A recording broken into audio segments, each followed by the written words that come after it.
I earned my degree online at Arizona State University. I chose to get my degree at ASU because I knew that I'd get a quality education, they were recognized for excellence, and that I would be prepared for the workforce upon graduating. To be associated with ASU, both as a student and alum, it makes me extremely proud, and having experienced the program, I know now that I'm set up for success. Learn more at asuonline.asu.edu. What's up, guys? It's three-time NFL Pro Bowler, all-decade return specialist, Josh Cribbs. I want to welcome you to the Mac Sports Connection podcast, where Alex hosts all things Mac, all things football, all things sports, right here, Mac Sports Connection, baby. The Mid-American Conference best, bringing it only the greats, Mac, to everyone.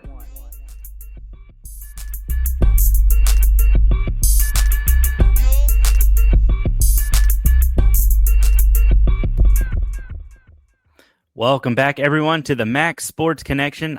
I'm your host, Alex. Joining me, as always, is Graham. Graham, we are 25% of the way through the college football season, the regular season. We've still got plenty of postseason action ahead. And I got to say, there's a few surprises here in the Mid-American Conference. Yeah. I don't know if there really are. Maybe there's a couple of surprises. I think mostly the conference standings have shaken out the way we expected them to. That's fair. We've like I said, we are 1/4 of the way through the season, and welcome back, everybody. We're glad to have you here. Thanks for subscribing, listening, checking out the content. Let's just get right into it. We had another slate of MAC games last week.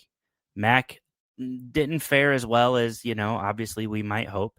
A couple shutout games, one for the MAC, one against Western Michigan, getting shut out at number 9 Illinois. I got to say, number 9 Illinois, that feels weird to say, seeing a ranked, like a number beside Illinois. That just doesn't sound right. Central Michigan getting the doors blown off at Michigan 63-3. Toledo with a huge shutout, a point-a-minute shutout, 60-0 over Morgan State, again expected. Eastern Michigan putting up some points against Kentucky, lost 48-23. But I think for me, Akron, finally, not just scoring 1 point, they scored 28 of them in a close game with UAB, a game that came down to the final minute. I watched the end of that game, and I thought Akron had a shot. They made a big stop to force a UAB turnover late in the game. And the Zips do fall to UAB on the road 31-28. But Akron finally joining the ranks of the teams who have scored points in the 2025 college football season. Yeah, neither of us were right there. You said they would score their first points in the second quarter. I said in the third. They came out hot. They scored 17 points in the first quarter. And they looked good in that first half. Really, they looked good in that first quarter. And then they went to sleep and woke up about halfway through the fourth quarter. That's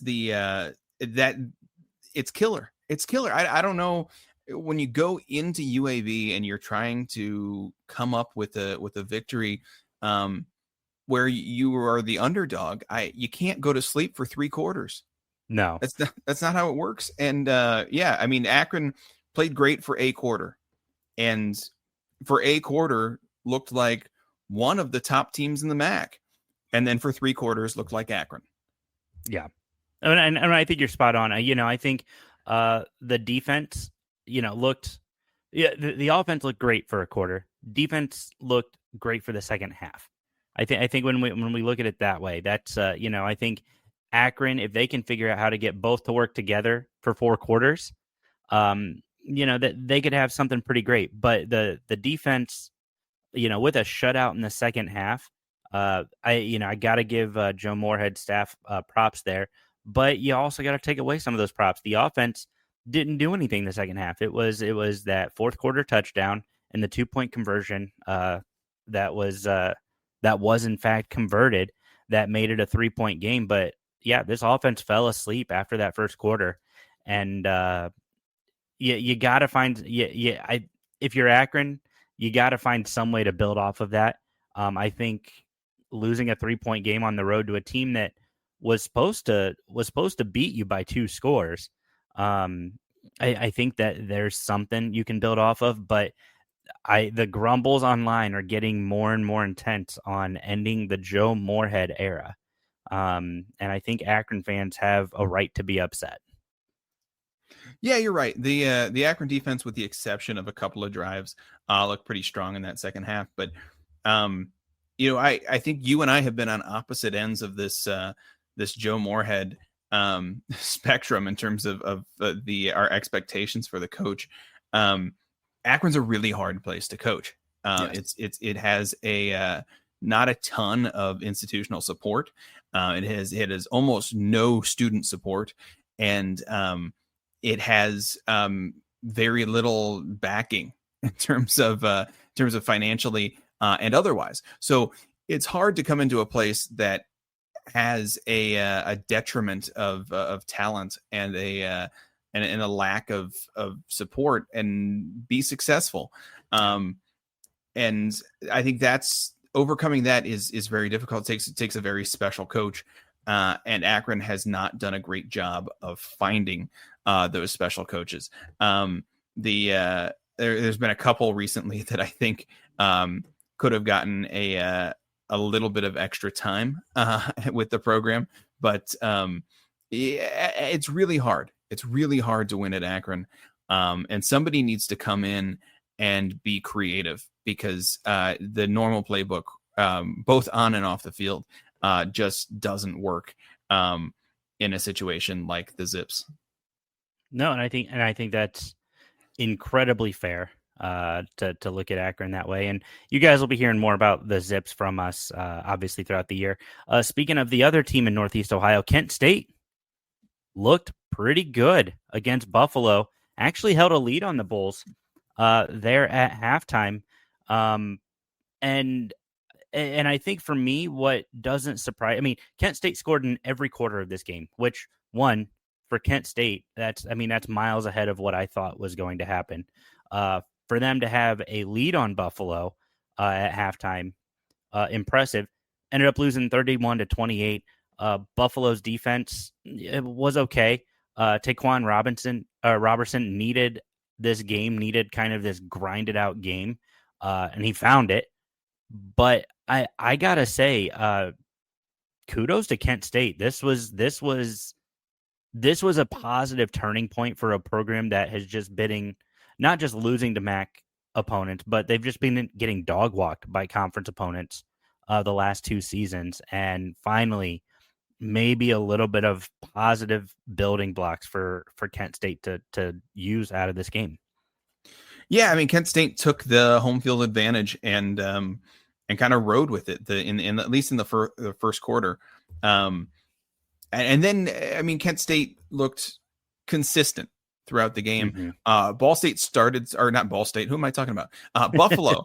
started slow and then picked up steam as time went on. So that's the story of this game. Buffalo, maybe it's the travel, maybe it's they weren't expecting to get hit in the mouth early from Kent State, but seemed like they started slow.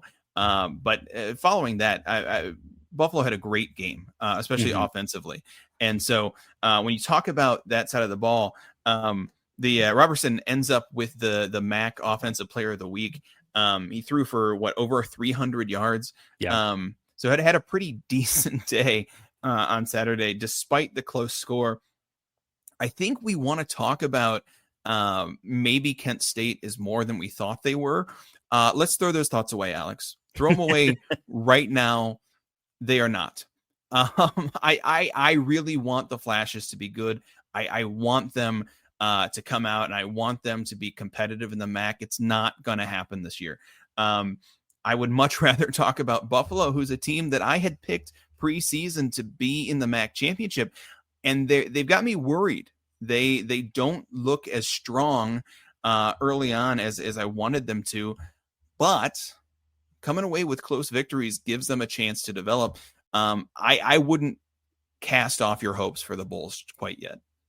I'm certainly not disregarding Buffalo, but I'm gonna sing the praises of Kent State a little bit. This is a game. You start the season, you get the win against Merrimack, you play two tough non-conference opponents, and finally you get to start your conference slate, which everybody gets the opportunity to start 0-1. You've got Florida State, and then you got Oklahoma next week, which, like, again, brutal. But you start conference play, you're 0-1. You're not out of it yet. Your next conference opponent is UMass, who, frankly, I think Kent State right now, as it sits, wins that game by multiple scores. I don't think UMass has looked remotely impressive. And I don't think that even in the game that they should have won, they certainly didn't do anything to win that game. They did everything to lose that game. So right now, my pick in 3 weeks is UMass getting blown out by Kent State. But we'll cover that in a few weeks. But I gotta say, Mark Carney has done a nice job of getting these guys ready for Buffalo for a conference game that says, hey, everybody has a shot at a MAC championship. The Texas Tech game loss sucks. Playing Florida State and Oklahoma in back-to-back weeks sucks. But now we got an opportunity to be competitive in our league and go try to make some noise. And I think they did that. I mean, this is an offense that put up almost 430 yards. They had one turnover, a bunch of first downs. Penalties was a big, big issue for them. They converted almost half of their third downs, and they were 3 of 5 on fourth down. I'm not saying Kent State is going to come out and win the conference. Please don't hear that, folks. But I got to give Kent State, their flowers. They played, like you said, consistent football for 4 quarters, and that's something we haven't seen in really since the Sean Lewis era. And I think that's where you got to start. I think that'll be interesting. Let's run through, since we started to do that, let's run through Kent State's schedule real quick here. Florida State, that's a loss. Oklahoma, that's a loss. UMass, I agree with you, that's a win. At Toledo is a loss. Versus Bowling Green, hosting Bowling Green at home. Now, this turnout against Buffalo makes me think this might be a more competitive game than we originally thought. Bowling Green's going to win that one. Ball State, that's a competitive game. That's a competitive game, but I like Kent State in that one. Ball State has looked bad all year long. Ball State has looked bad. This is late enough in the season. Ball State can pull things together. This is at Ball State. I think that one's a coin flip. At Akron.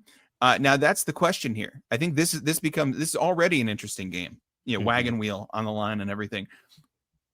At Akron is interesting given what we saw this last weekend. Both Kent State and Akron looked more competitive than we expected them to be. Akron had a spurt of really good football and then nothing else. Yeah. Kent State had consistent, okay football. And so I think the question is, which of those two approaches results in a win? I think that's another coin flip game. So right now we have one win. We have two 50-50 games versus Central late season November game. That's maybe a win. That's at Central, though, in fairness. That's not what I have here. Is that game at Central? Sorry. That is in Kent. I apologize. I can't read regular season schedules, Graham. I thought that was at Kent. So, at home in November, I think Central's a better team. But that being said, that's another game that possibly the Flashes can win.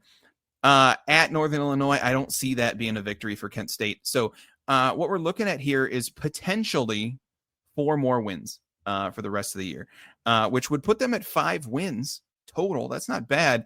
It's not bowl eligible, but it would be better than, our prediction preseason was 2 wins for Kent State. I'm not moving off that prediction yet, Alex. I still think this is a 2-win team, but that being said, there are winnable games here.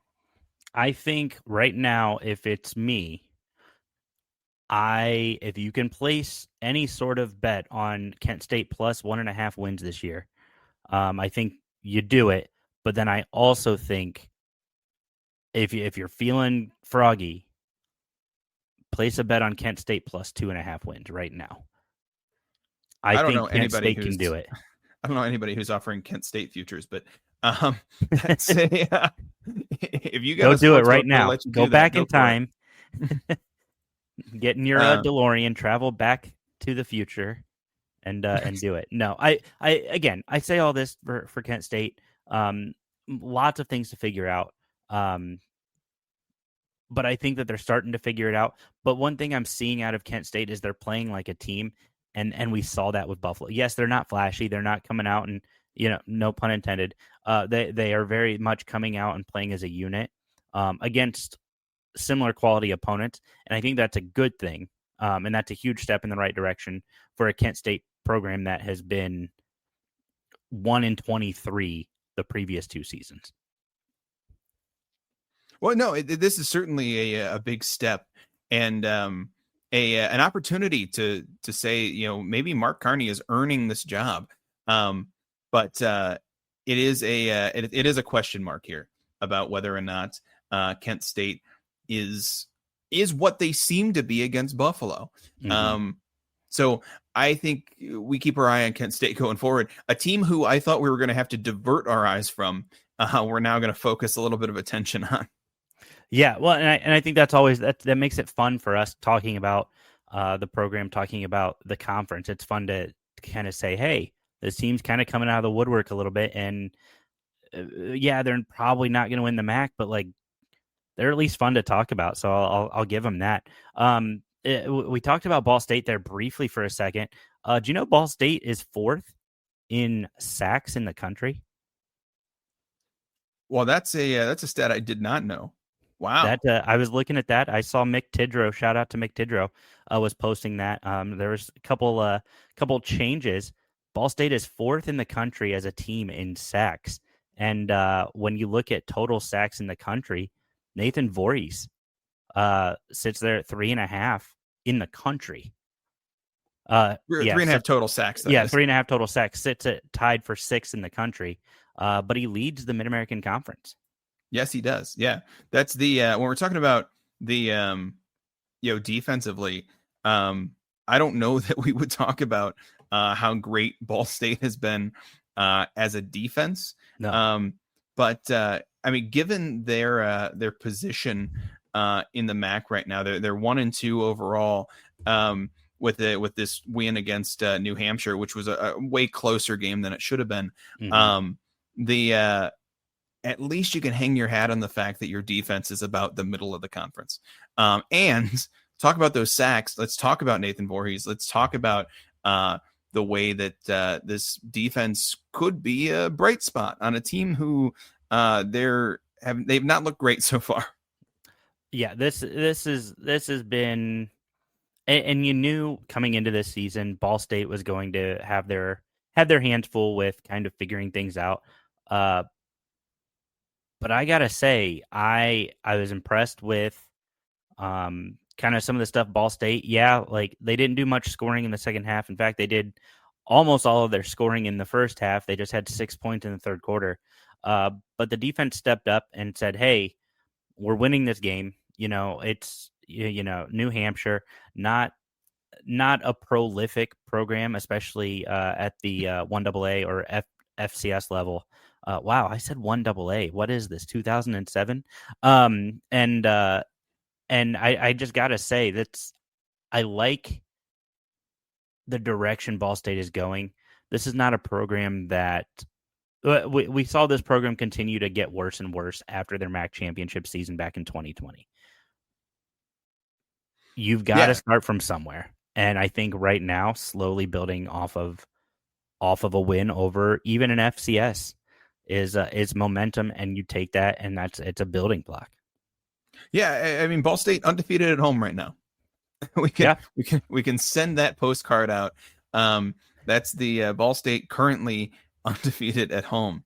A couple of games that I don't think matter that much. If you want to pause on them for a second, we can talk about them, Alex. But Kentucky takes down Eastern Michigan 48-23. Not much to talk about there. Iowa beating UMass 47-7. Again, not a whole lot to talk about. Expected results and about the expected scores that we thought for those two games. For Eastern Michigan, real quick, I do want to pause on that one. Noah Kim 330 yards against this Kentucky defense that slowed Toledo down real big. Now, granted, Kentucky scored way more points. They doubled up what they scored on Toledo on Eastern Michigan, and Kentucky was in a dogfight against a really good Toledo team. But Noah Kim with 330 passing yards. That's some big numbers right there. Yeah, absolutely. That's a good point. Now, Kentucky was doing some substitutions throughout the game. I'll say that. But that's not to take away anything from Noah Kim, who currently leads the conference in passing. So, right. Worth talking about there. The game that I want to talk about is Bowling Green Liberty. Wow, what a game! I know, and a game that when coming into the game, I think Liberty was favored like 7.5 when I looked. So this is a game where I think people who in the conference and just outside the conference pick this one as a Bowling Green win. But the country at large was picking Liberty here. And Alex, did you get to watch any of this game?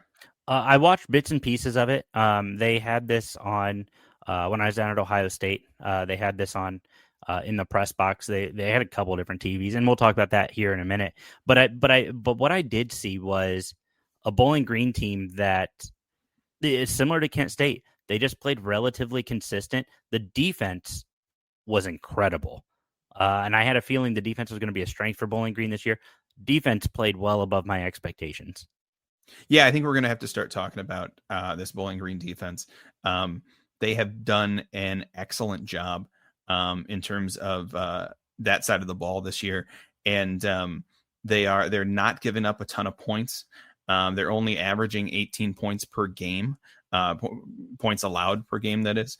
Mm-hmm. And on top of that, they are doing the classic bend don't break. They're allowing a few yards, but not big plays. And so that's I think that's going to bode well for the Falcons on defense here. And I think they're going to be one of the top defenses in the conference as the season goes on. Well, and this defense was so incredibly aggressive, forcing 4 turnovers on Liberty. Like this was a defense that said, "Hey, we don't care that you're the overwhelming Conference USA preseason favorite." That's back-to-back weeks that 2 of the favorite teams to win Conference USA have lost to MAC schools. There's always a lot of talk, and I certainly don't want to diss Conference USA but there's always a lot of talk about, is the MAC better than Conference USA? And a lot of Conference USA pundits will say, no, Conference USA is the conference. And right now your 2 favorites are 0-2 against the Mid-American Conference, and one of those teams isn't a conference favorite. And I think that bodes really well for Bowling Green, and it bodes really well for the MAC. Did you see the stands for Bowling Green? Did you see how packed that place was? Yeah, and that's the Bowling Green has always had great fans. That's one thing to talk about. These Falcon faithful are always out there, but especially for this one, they showed up. They were loud and proud. An early season home game against an out of conference opponent that you can beat. I think that's an exciting game. This game was supposed to be closer than it was, and Bowling Green, like you said, consistency just showed up. A field goal in the first, a touchdown in the second, a field goal in the third, 10 points in the fourth quarter, and just consistently going down the field, scoring and doing what needs to be done. I think that's going to be Bowling Green's calling card, especially on offense this year. It's going to be just getting it done. Drew Pine, I think there was a lot of expectations on him coming into this season, and so far I haven't been terribly impressed. I think he's done some nice stuff. His best game was against Cincinnati last week, and that's a game you're playing come from behind football, right? But strung some nice things together against Liberty. Made a couple quality plays when he needed to. So it'll be interesting to see how Drew Pine kind of grows into this offense. And Kadarius Roberts, 10 carries, 59 yards, leading rusher, not something crazy to write home about, but again, consistency. And that's, Bowling Green's defense this year is going to give them a chance in a lot of ball games. The offense just has to figure out how to win those ball games. And on Saturday, they figured out how to beat Liberty. So I think hats off to them. That was the way to go. And down goes the top two teams in Conference USA to the Mid-American Conference in back-to-back weeks. Yeah, I mean, I think it's hard to argue that those were the top two teams in Conference USA, given the results now. But certainly they were, the preseason favorites Sure. for the conference there. Things are shaken out in Conference USA a little bit different than they expected to start the year. Western Kentucky's still at the top of the conference right now, but Louisiana Tech and looking pretty good there. So I think those are probably the top two teams to track right now if you're a Conference USA fan. Mm-hmm. Louisiana Tech rolled New Mexico State big time. That was a big win for them. But we can focus back on the MAC here, of course. Toledo, I don't feel like there's much to write home about. This is a game you expected, right? You expected Toledo to come out, roll Morgan State. I thought it was going to be closer, but Toledo set a school record in total points in the second quarter, scored 43 points. An incredible second quarter for Toledo. Just couldn't be stopped. Now we expected Toledo to walk all over Morgan State, so not a ton to talk about here. Like the way the offense got going early, they allowed some of those starters to rest quite a bit in this game, and again, the take home here is the Toledo defense. As much as we want to talk about Toledo's offense and we want to talk about how exciting they are, they haven't been super exciting this year. The defense, however, has just been stifling in every game that Toledo has played, including that loss to Kentucky. Toledo has looked great on defense. They are leading the conference in most defensive categories right now. So we ought to talk about Toledo's defense as much as fun as it is to talk about offense, as fun as it is to talk about Chip Trainum leading the conference in rushing yards. It's the Toledo defense that'll get them to the MAC title game. It's really interesting how much we want to talk about the offense. No running back had more than 49 yards for Toledo on the weekend. A couple of them, Chip Trainum, Kenji Christian had 2 scores, but no running back had more than 49 yards. They rushed for 260 yards as a team. Yeah, I mean, you're going to have to look at this one as not a typical game. No. Toledo, 43 points in the second quarter meant that pretty much everybody got to play in this one. So 9 running backs carried the ball.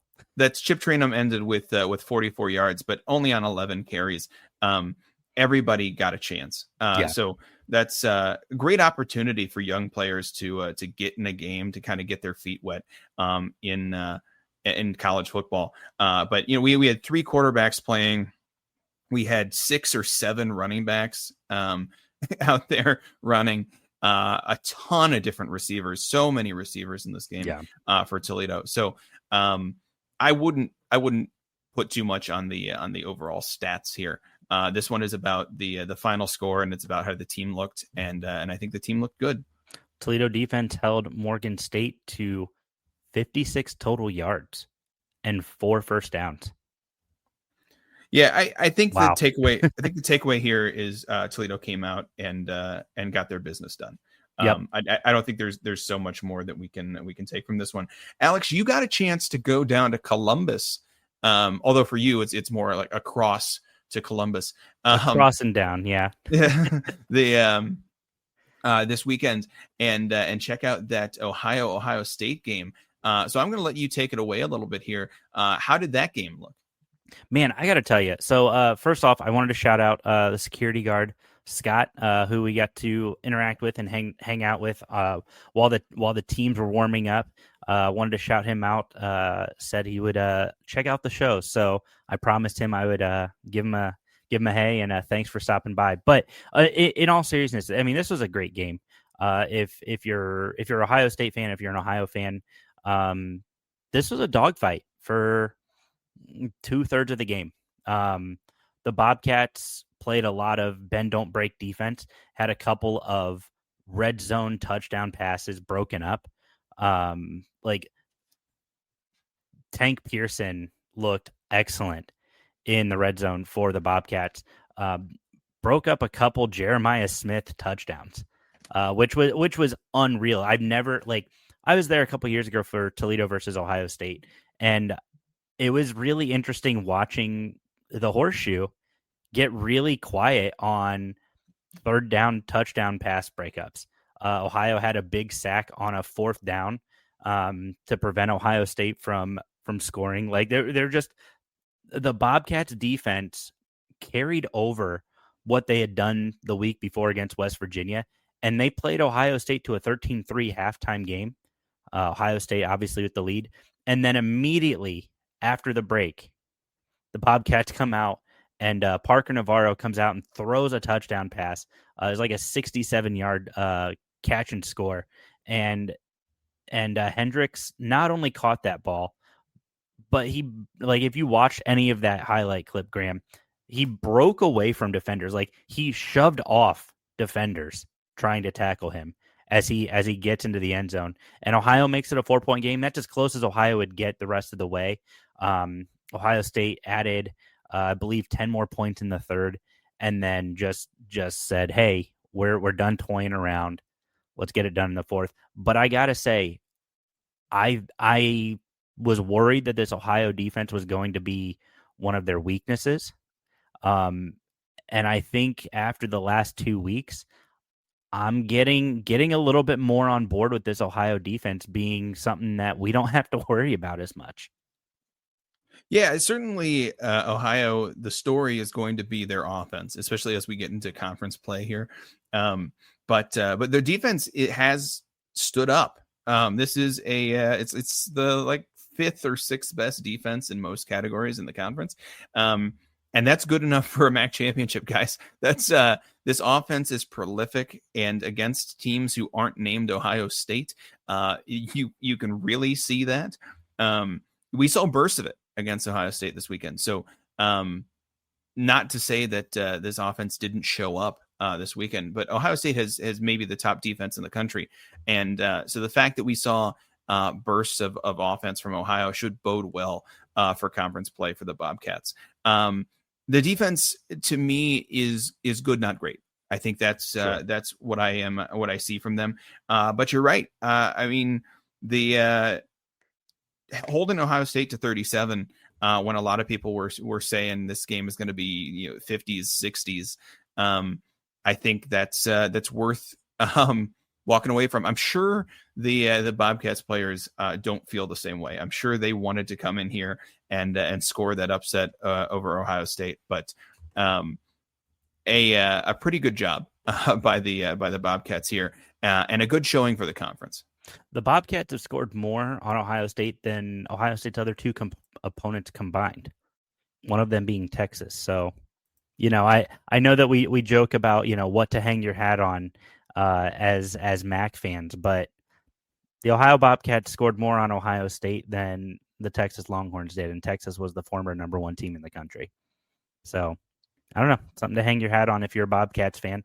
But I think this is, this is an incredible non-con showing for Ohio.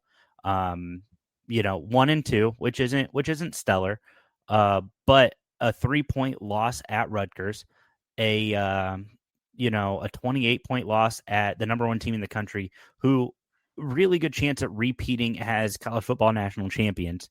And you had them at a as close as 13-9 halfway through the third quarter at one point. I mean, this is a Bobcats team that I'm not overly worried about, and I think we're starting to see move up a little bit. They play Gardner-Webb at Peden Stadium before kicking off conference play.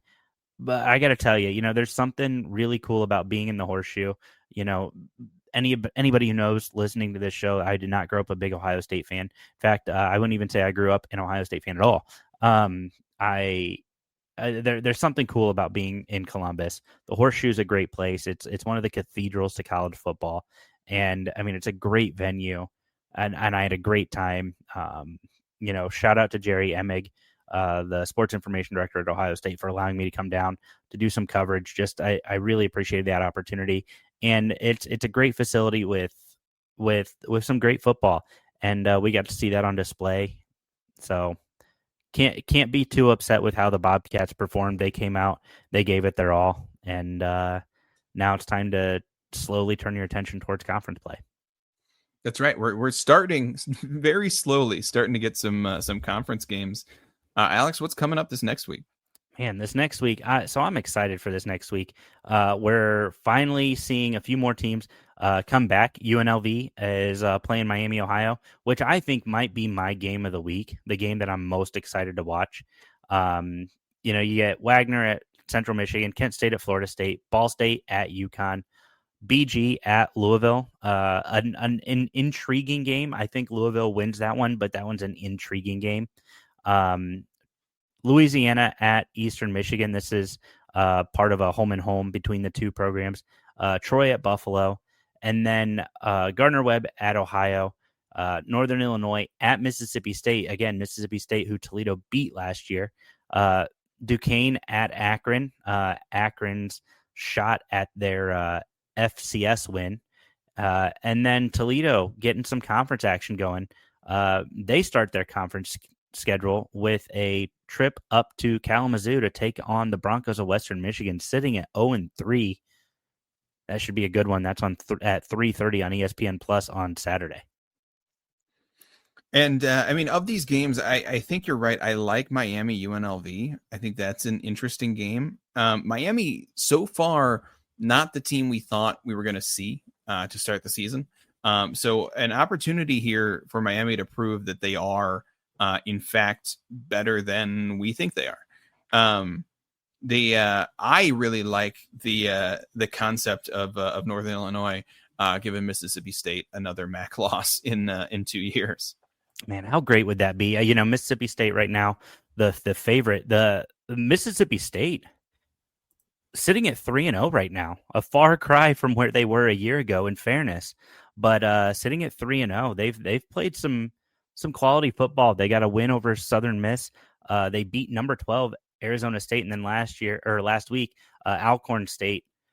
I think they understand they want to avoid losing to the Mid-American Conference in back-to-back years. So I expect a little bit more fight out of Mississippi State, but I would not be surprised at all to see this once again being a low-scoring affair. Northern Illinois has done an excellent job on the defensive side of the ball this year. It's can the offense get caught up? And I think this is, you had a week off. This is an opportunity for the offense to try to find some momentum. And if you get this game to the fourth quarter, Mississippi State could be in trouble. Yeah, we'll see. I think this is a different Mississippi State team than Toledo took down last year. But the MAC fan in me really wants to see it. The MAC fan in me wants last year's Northern Illinois victory over Notre Dame, Northern Illinois to show up in this one and take down the Bulldogs. It would be great for the conference. There's a few games here that would be great for the conference. That's if Kent State could beat Florida State, that would be great for the conference. There's no chance. There's no chance that it's happening, but it would be great for the conference. I think Bowling Green does have a shot against Louisville. Not much of a shot. Sure. Louisville is the better team there. The Akron should beat Duquesne. Akron should beat Duquesne. I'll say it one more time. Akron should beat Duquesne. Goodness gracious. Akron should beat Duquesne. I will say, I really need Akron to beat Duquesne because I would like to not see the MAC lose to a third FCS opponent this year. So Please, dear Akron, do what you're supposed to and beat Duquesne. Yeah, as much as some of these other games wins would help the conference, a loss to Duquesne would hurt the conference. Yes. So let's Akron beat Duquesne and Central Michigan beat Wagner. Let's not let these and Ohio beat Gardner-Webb. Yeah. I Ohio, didn't this feel like, is not your opportunity to have a letdown right now. I didn't feel like I had to say that to Ohio, but I'm going to cover my bases here. I think Troy Buffalo is going to be a good game. I think that should be a Buffalo win, but that'll be a good game. Early in the season, I think we talked about, in our previews anyway, I think we talked about Ball State UConn as potentially a close game. UConn has played way better than I expected them to, and Ball State has played way worse. So that's kind of gone out of the conversation for me.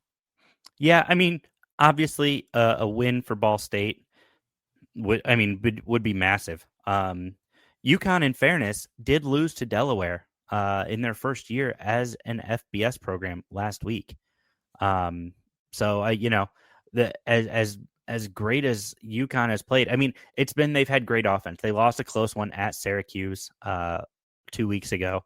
So I don't know. We'll see. I think if Ball State's defense can really, really step up, that'd be big. But the offense is playing so far behind right now, and I think that's been the issue for Ball State. So I agree with you. I don't see this one being as close as I think we were hoping preseason.